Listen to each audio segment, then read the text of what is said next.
Hello all welcome to ఇన్ఫోటాక్స్. So మనం IPL half phase అయిపోయింది 2025 season లో. సో ఈ హాఫ్ ఫేజ్ లో ఏ టీమ్స్ ఎలా పర్ఫార్మెన్స్ చేస్తాయి అన్నది మనం చూసుకుంటున్న క్రమంలో ఇప్పుడు లక్నో సూపర్ జైంట్స్ గురించి మనం డిస్కస్ చేసుకుందాం. First of all Lucknow super Giants first match Delhi match లో ఓడిపోయాక వాళ్ళు కొంచెం మంచిగానే మ్యాచెస్ గెలిచారు. సో ఓవరాల్ గా 7కి 4 మ్యాచ్లు వాళ్ళు గెలిచారు. 3 మ్యాచ్ల్లో ఓటమి అనేది మనం చూసాం. సో ఈ 3 మ్యాచ్ల్లో ఓటమి అనేది ఒక మ్యాచ్ చెన్నై సూపర్ కింగ్స్ తో ఓడిపోవడం జరిగింది. సో ఈ మ్యాచ్ మినహాయించి ప్రతి మ్యాచ్ లో కూడా వాళ్ళు బాగానే ఆడారు. అండ్ వాళ్ళ major performer Nicholas Pooran and తర్వాత వచ్చేది మిచెల్ మాస్, ఆ తర్వాత మార్క్రమ్. వీళ్ళు ముగ్గురు మేజర్ పర్ఫార్మర్స్. అండ్ వాళ్ళకి కెప్టెన్ గా రిషబ్ పంత్ మంచి బౌలింగ్ రిసోర్స్ ఉపయోగించుకొని మంచి కెప్టెన్సీ చేస్తున్నాడు. కానీ బ్యాటింగ్ పరంగా అయితే మాత్రం వీళ్ళు ముగ్గురు మీద గట్టిగా ఆధారపడుతున్నారు. ఫాలోయింగ్ ఆయుష్ బదోని కానీ వీళ్ళందరూ, డేవిడ్ మిల్లర్ కూడా ఇప్పటి వరకు తన రేంజ్ పర్ఫార్మెన్స్ అయితే ఇవ్వలేదు. సో ఓవరాల్ గా అయితే మాత్రం టాప్ 3లోనే ఉన్నారు పర్ఫార్మర్స్ అందరూ.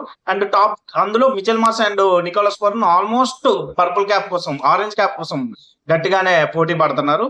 సో వాళ్ళ బ్యాటింగ్ మీదే వాళ్ళ బౌలింగ్ ఆధారపడి ఉంది. బికాస్ వాళ్ళు ఒక 160, 170 టార్గెట్ అయితే మాత్రం వాళ్ళు డిఫెండ్ చేయలేరు. వాళ్ళ బ్యాటింగ్ కొంచెం 190+ టార్గెట్ పెడితే వాళ్ళు డిఫెండ్ చేయగలరు. లేదు అంటే మాత్రం వాళ్ళ బౌలింగ్ యూనిట్ చాలా తక్కువ రిసోర్సెస్ ఉన్నాయి వాళ్ళకి. ఎందుకంటే మనం చూసుకుంటే ఇప్పుడు శార్దుల్ ఠాకూర్ మంచి బౌలరే, బట్ థ్రెటనింగ్ బౌలర్ కాదు. సడన్ గా వికెట్స్ ఇస్తాడు, సడన్ గా బ్రేక్స్ ఇస్తాడు, బట్ అంత థ్రెటనింగ్ గా కనబడ్డు.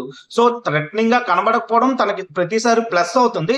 బట్ ఒక్కొక్కసారి ఎవరైనా బ్యాట్స్మెన్ మంచి ఫామ్ లో ఉన్నప్పుడు శార్దుల్ ఠాకరే కదా కొట్టేద్దాం అన్న ఇంటెంట్ లో ఉంటారు తప్ప శార్దుల్ ఠాకూర్ కదా అని మైండ్ లో ఎటువంటి డిస్టర్బెన్స్ ఉండదు శార్దుల్ ఠాకూర్ తో.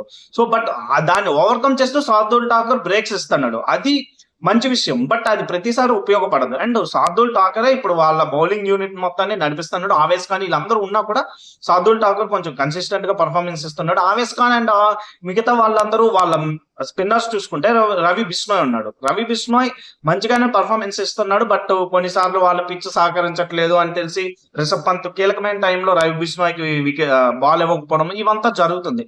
సో వాళ్ళ బ్యాటింగ్ యూనిట్ కొంచెం గట్టిగా పర్ఫార్మెన్స్ చేస్తే వాళ్ళ బౌలింగ్ యూనిట్ కి కొంచెం చెయ్యి అందించినట్టు ఉంటది. పర్లేదు అంటే వాళ్ళకి ఇప్పుడు బౌలింగ్ వాళ్ళకున్న రిసోర్స్ కి బ్యాటింగ్ అనేది కూడా ఒక విధంగా హెల్ప్ అవ్వాలి.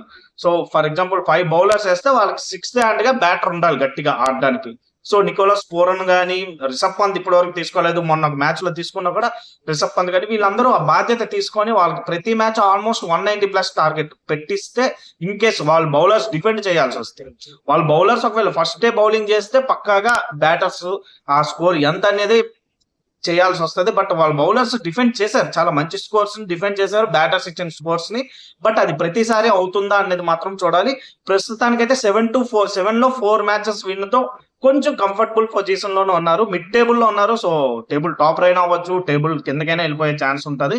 సో వాళ్ళ మ్యాచెస్ అనేవి నెక్స్ట్ వచ్చే మ్యాచెస్ బట్టి తెలుస్తుంది. సో ఓవరాల్ గా లక్నో కంఫర్టబుల్ పొజిషన్ లో ఉన్న నెక్స్ట్ అట్లీస్ట్ 2 మ్యాచెస్ గెలాలి. వాళ్ళ వైపు మూమెంట్ ఉంచుకోవాలన్నా, వాళ్ళ కాన్ఫిడెన్స్ బూస్ట్ చేసుకోవాలన్నా కూడా 2 మ్యాచెస్ పక్కాగా గెలిస్తే వాళ్ళకి కొంచెం హ్యాపీగా ఫీల్ అవుతారు. అండ్ ఆ తర్వాత మ్యాచెస్ లో పర్వాలేదు, మెల్లగా ఏవో ఒక 2-3 గెలిస్తే మనం కంఫర్టబుల్ గా ప్లే ఆఫ్స్ కి వెళ్ళే ఛాన్స్ ఉంటుంది అన్న ఐడియాతో అయితే ఉంటారు.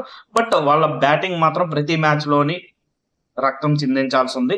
బికాస్ బౌలింగ్ రిసోర్స్ తక్కువ ఉన్నాయి. బౌలింగ్ యూనిట్ ఇప్పటి వరకు వాళ్ళ శక్తికి మించి పర్ఫార్మెన్స్ అయితే ఇవ్వడం జరిగింది.